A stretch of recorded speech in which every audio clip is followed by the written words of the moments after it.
Oui, mais c'était pas très fructueux. Absolument. Oui. J'ai déjà demandé à ma banque parce que justement, c'est comme le crédit, tout ça, je comprenais pas trop comment ça fonctionnait. Non, jamais. Je fais juste référence à mon père ou à ma sœur, par exemple. Oui, j'ai fait quelques rencontres avec des conseillers financiers à ma banque, mais c'est surtout mes parents. Non. Je n'ai même pas aussi demandé à mes parents. Oui. Oui, à mon banquier avec qui j'ai ouvert mon compte de banque. J'estime que je n'ai pas forcément suffisamment d'argent pour pouvoir faire appel finalement à un conseiller. En fait, c'est juste que je me demande l'intérêt, en fait, parce que je ne suis pas une entrepreneur, je sais pas, je fais pas de trucs particuliers dans le fond. Donc, ce qui fait que je me demande pourquoi, en fait, avoir un conseiller. Je sais pas pour toi, Nicolas, mais moi, il y a un commentaire qui m'a vraiment rejoint, hein, surtout quand on est étudiant, on fait moins d'argent. Des fois, on a même zéro dans le compte. Ça sert à quoi de gérer le vide, de gérer le néant? Mais tu vois, ce point-là est intéressant parce que c'est une vision que beaucoup de monde ont. Mais je veux que le monde comprenne qu'il y a tellement d'autres aspects que simplement le côté placement. Et quand on est plus jeune, il y a le côté de la gestion de la dette, le budget. Et des fois, tu as peut-être besoin d'aide pour te mettre sur la bonne voie ou partir du bon pied. Puis c'est là que le conseil vient. Là. Non, effectivement. Moi aussi, j'avais ce même réflexe-là. Puis d'ailleurs, moi aussi, ça a été mon commentaire préféré dans la vidéo. Si j'ai 0 $ dans mon compte, ça sert à quoi de gérer 0 $? Mais ce que tu découvres, au fond, c'est que le 0 $, c'est pas zéro. C'est des entrées et des sorties qui ont fait en sorte que ça a donné 0. Puis ces entrées-là, ces sorties-là, grâce à vous, les planificateurs financiers, on peut les optimiser. Donc, écoute, moi, ça me donne le goût là, de prendre rendez-vous tout de suite là, avec un planificateur financier. OK, mais c'est pas ça. Tu me donnes le temps de retrouver le numéro. Oui, mais est-ce qu'on est live? Merci. Pourquoi tu m'appelles? Ah, c'est toi le planificateur financier? C'est vrai. Ben, j'ai la chance de t'avoir directement devant moi en live. T'es pas obligé de m'appeler. Tu sais, tu peux faire comme pas mal tout le monde qui nous écoute présentement. Il y a le code QR. Le code QR! Le code QR qui arrive en bas de l'écran. Très simplement, avec ton téléphone, tu le scannes, tu prends une photo.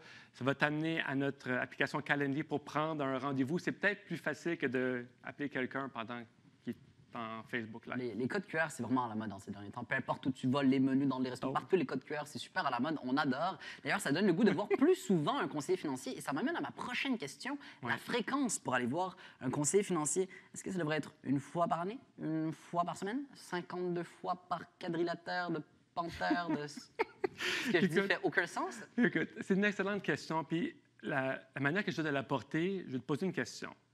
Ton dentiste, tu le vois à peu près quoi ou combien de fois par année? Peut-être une fois ou 8 ans.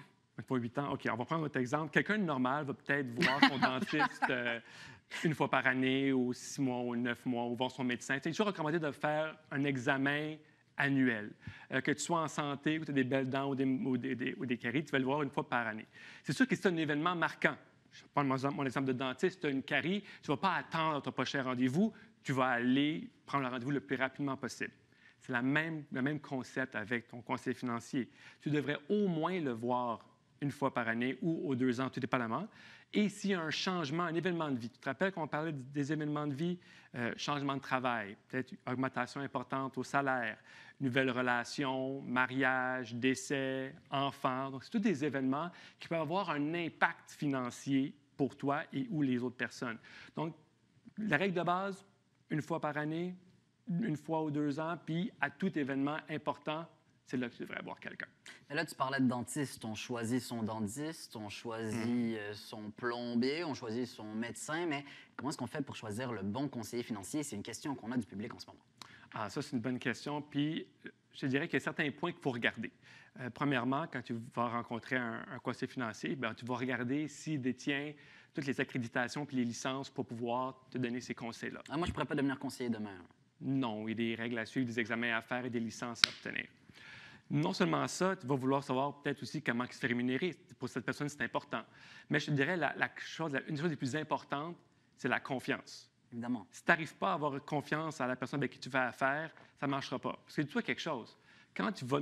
Donc, on se rencontre, toi et moi, tu vas mettre à me dire, bien, voici ce que j'ai, voici ce que je voudrais avoir, voici les placements que j'ai, les dettes que j'ai. C'est comme se mettre financièrement à nu devant quelqu'un. Puis il faut avoir un certain confort pour faire ça. Tu ne peux pas faire ça avec n'importe qui. C'est intimidant quand même de sortir son portefeuille et même de sortir son compte bancaire et de dire à quelqu'un, gère ça. Ben, c'est pour ça. Donc, l'idée, en fin de compte, c'est d'avoir cette confiance-là, ce confort-là. C'est pour ça que beaucoup de monde tente d'aller vers leurs parents parce que leurs parents, ils ont confiance en eux, ils les ont mis au monde, ils les ont aidés. Donc, c'est sûr que ce côté-là est intéressant, mais avoir l'avis d'un expert est toujours très apprécié. OK, mais toi, tu travailles chez Service d'investissement ferré. Qu'est-ce que vous faites exactement? Oui. Je veux pas... Oui, c'est sûr que j'ai un petit parti pris qu'on parle de conseiller. Chez Service d'investissement ferré, on en parle depuis tantôt avec le code QR pour prendre le rendez-vous avec nos conseillers. L'objectif pour nous, c'est qu'on aide, en fin de compte, les ingénieurs, les étudiants en génie ou les gens qui sont dans le monde du génie avec tout le côté placement qu'ils peuvent avoir, que ce soit pour l'épargne pour la retraite, que ce soit pour l'épargne pour leur entreprise, que ce soit pour des REER, que ce soit pour leur enfant, pour la régime épargne études. Donc, on fait beaucoup à ce niveau-là. Je te dis que nous, c'est dans notre ADN aider le génie. Donc, c'est sûr que, comme je te dis, moi, j'ai un parti pris. Je pense qu'on a des excellents conseillers chez nous.